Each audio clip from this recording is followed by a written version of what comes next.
Bonjour, aujourd'hui nous allons parler d'une solution d'investissement financier qui revient en grâce, particulièrement grâce à la montée des taux. Et oui, vous l'entendez partout, les taux montent, cela limite les capacités de crédit des emprunteurs immobiliers et risque de faire chuter l'immobilier ou en tout cas limite les transactions et empêche les investisseurs d'accéder soit à la propriété, soit d'acheter de nouveaux biens immobiliers.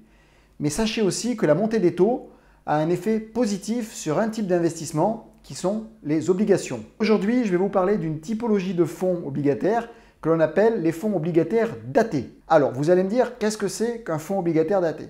Eh bien, tout simplement, je vais vous montrer ça sur le schéma. Donc, vous avez une obligation, c'est un crédit que va faire une entreprise auprès des investisseurs. Donc là, vous voyez, dans la première partie, lorsqu'on va créer un portefeuille d'obligataires datés, le gérant va choisir plusieurs types d'émissions de crédit. Par exemple, ça peut être n'importe quelle société, Iliad, Renault, Apple. Apple emprunte encore sur les marchés malgré leur cash. Et donc, on va partir avec des obligations, et qui vont être datées. On va avoir la date de maturité connue. Donc, par exemple, aujourd'hui, des fonds 2027-2028 sont intéressants. Pendant la période de détention, 4 à 5 ans en général, le gestionnaire, lui, va suivre son portefeuille d'obligations. Certaines peuvent être remboursées d'avance, parce que si les taux rebaissent, les gens qui aujourd'hui, Renault par exemple, qui va emprunter à 5%, si demain les taux retombent à 2%, va peut-être envie de rembourser l'obligation à 5% pour la réinvestir dans une obligation à 2%. Donc il y a toute une gestion, le temps de la vie des obligations.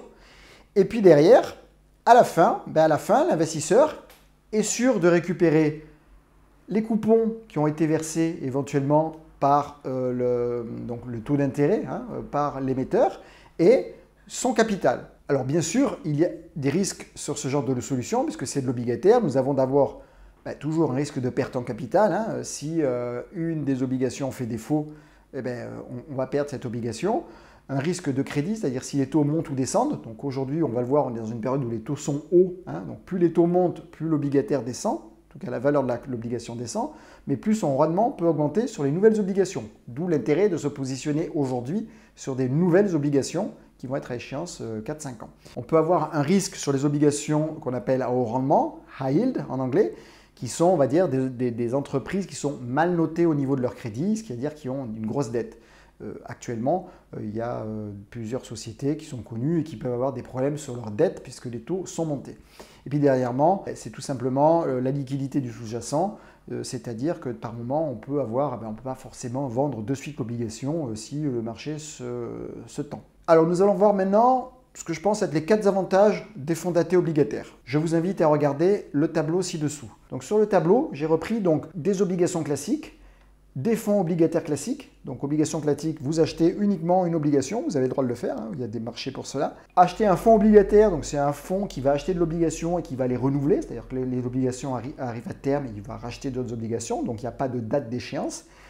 Et un fonds à échéance fixe, comme par exemple 2028, 2027 ou peut-être 2029, va vous permettre donc d'avoir une visibilité puisque vous savez sur combien de temps vous vous engagez et vous savez exactement le rendement que vous allez avoir à la date de fin, puisqu'on le connaît au départ, puisqu'au moment où on émet les obligations, on connaît et le rendement et la durée. Ensuite, vous avez une réduction du risque avec le temps, puisque là, plus on va se rapprocher de la date de remboursement, moins il y aura de risque de défaut. On va avoir une diversification, alors ça on voit qu'on l'a sur un fonds obligataire classique, si vous achetez qu'une seule obligation et que l'émetteur fait faillite, vous perdez tout.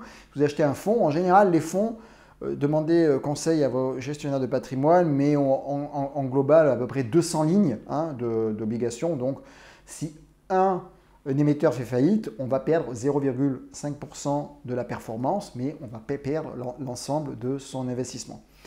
Et ensuite, l'intérêt de passer par une maison de gestion reconnue pour sa gestion obligataire, c'est que bien sûr, il va y avoir une sélection des obligations en fonction des critères de crédit de chaque entreprise dans laquelle le fonds va décider d'acheter les obligations.